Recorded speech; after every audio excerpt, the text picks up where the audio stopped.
इससे पहले रामचरितमानस की चौपाई और बद्रीनाथ को बौद्ध मठ बताकर विवाद खड़ा कर चुके हैं, लेकिन सवाल है कि वो ऐसा कर क्यों रहे हैं। इस रिपोर्ट में समझिए। अखिलेश के स्वामी सनातन से करें शैतानी, समाजवादी स्वामी की सनातन से दुश्मनी, हिंदू धर्म पर सवाल, स्वामी के बोल पर बवाल। विवादों के स्वामी ने विवादों की दुनिया में एक और मेडल अपने नाम कर लिया है। सनातन को एक जाति तक सिमटकर हिंदू धर्म के अस्तित्व पर ही सवाल उठा दिया। हिंदू धर्म नाम की कोई धर्म है ही नहीं। समाज में समानता की सियासत करने का दावा करने वाली समाजवादी पार्टी के स्वामी प्रसाद मौर्य वैसे जब से बीजेपी छोड़कर साइकिल पर सवार हुए हैं, तब से ही अपने विवादित बयानों को लेकर कभी संत महंत को तो कभी बीजेपी के नेताओं को निशाने पर रखते हैं। एक बार फिर स्वामी प्रसाद मौर्य ने हिंदू धर्म ब्राह्मणों तक सिमट कर रख दिया और कहा कि हिंदू धर्म नाम की कोई चीज ही नहीं है।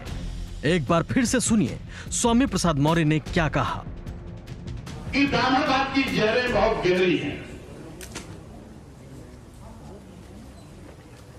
और सारी विषमता का कारण भी ब्राह्मणवाद ही है। हिंदू धर्म नाम की कोई धर्म है ही नहीं। हिंदू धर्म केवल धोखा है।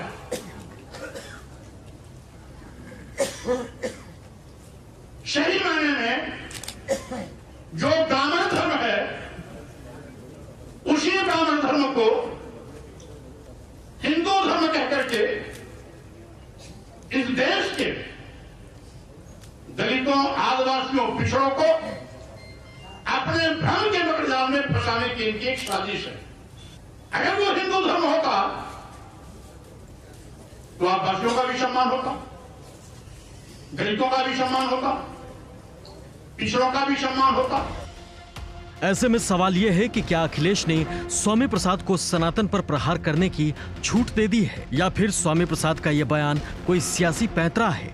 क्योंकि इससे पहले भी मैनपुरी में लोकसभा उपचुनाव के दौरान स्वामी प्रसाद जब डिंपल यादव के लिए चुनाव प्रचार करने वहां गए थे, तब भी स्वामी प्रसाद ने प्रधानमंत्री मोदी पर सियासी हमला करने के चक्कर में भगवान राम को लेकर आपत्तिजनक टिप्पणी कर दी थी। मोदी जी आए हैं, राम को लाए, जैसे लगता है राम को इन्होंने पैदा किया, राम को मोदी ने पैदा किया।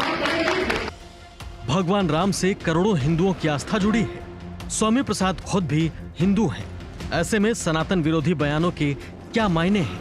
क्या ब्राह्मणों पर निशाना साधकर ओबीसी और एससी वोट को साधने का ये सियासी पैंतरा तो नहीं?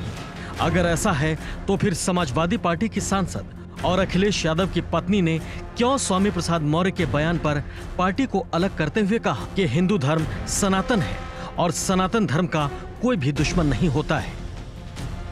हमारा कोई भी दुश्मन नहीं है।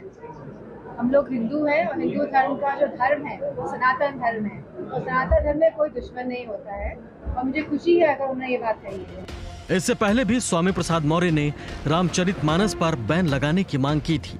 तब मौर्य ने दलील दी थी कि रामचरितमानस में जाति सूचक टिप्पणी है जो संबंधित जातियों का अपमान है। रामचरितमानस के कुछ अंश जिसमें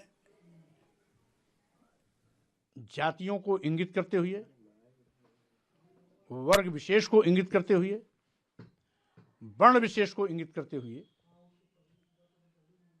कटाक्ष किया गया है, अपमानजनक टिप्पणियां की गई हैं। उन अपमानजनक टिप्पणियों को प्रतिबंधित किया जाना चाहिए, ये हमारी मांग है। स्वामी के इस बयान के बाद कुछ साधु संतों ने स्वामी का सिर काटने वाले को इनाम देने का ऐलान कर दिया। उसके बाद भी स्वामी ने साधु संतों का संतुलन खोने की बात कही थी। शास्त्री जी की भाषा के मुताबिक आज संतुलन उन्होंने खोया है जो देश के तमाम संत हैं, महंत हैं, धर्माचार्य हैं, जाति विशेष के लोग हैं, तो उनकी परिभाषा के अनुसार ये सारे संत, महंत, धर्माचार्य और जाति विशेष के लोग शूद्र है और नीच है। मौर्य के कुछ और बयान सुनाते हैं ताकि आप स्वामी प्रसाद मौर्य के मानसिकता और सनातन विरोधी सोच को समझ सकें। जिन लोगों ने भी जीप काटने का फरमान जारी किया, सिर काट लाने वालों को इनाम देने की बात की, वो सभी संत महंत धर्माचार्य में से ही न कोई है, या एक जाति विशेष के लोग हैं। अगर यही बात जीप काटने सर काटने की बात कोई और धर्म का व्यक्ति करता तो आप उसको आतंकवादी कहते। और अगर आज संत महंत धर्माचार्य स्वामी प्रसाद मौर्य की जीप काटने और सिर काटने की बात कर रहे हैं तो आतंकवादी नहीं है क्या? वो शैतान नहीं है क्या? वो जल्लाद नहीं है क्या? उनके पेट में दर्द क्यों हो रहा है? अगर वो संत होते, महंत होते, धर्माचार्य होते, सही में धर्म में विश्वास होता तो जीप काटने और सर काटने का फरमान जारी नहीं करते। धर्म और जाति को लेकर वैसे तो अखिलेश यादव भी बीजेपी पर हमलावर रहते हैं, लेकिन जाति और वर्ण व्यवस्था के यू टर्न अटैक को लेकर अखिलेश भी धमकी दे चुके हैं। बीजेपी के लोग हम सबको शूद्र मानते हैं। उनको ये तकलीफ है कि हम उनके धार्मिक स्थान पे क्यों जा रहे हैं गुरु संत लोगों से आशीर्वाद लेने के लिए। भाजपा आई, इन्होंने भेजा और कोई प्रशासन का पुलिस का अधिकारी नहीं था, और जितनी पुलिस प्रशासन थी सब रात में हटा दी। याद रखे बीजेपी के लोग, समय बदलता है, समय बदलेगा तो उन्हें भी पता लग जाएगा कि इसी तरह की व्यवस्था उनके लिए होती है। जाहिर है डिम्पल कुछ भी कहें, लेकिन ब्राह्मणों और उच्च जातियों को लेकर समाजवादी पार्टी की सोच कहीं न कहीं इन बयानों से समझ में आती है। तब तो साधु संतों को स्वामी प्रसाद मौर्य धर्म का पोंगापंथी बता रहे हैं। पहले अपने धर्म की पोंगापंथी को खत्म करें। हमारे देश के राष्ट्रपति द्रौपदी मुर्मू जी को मंदिर परिसर में जाने से इसलिए रोक दिया जाता है कि वो आदिवासी समाज की हैं।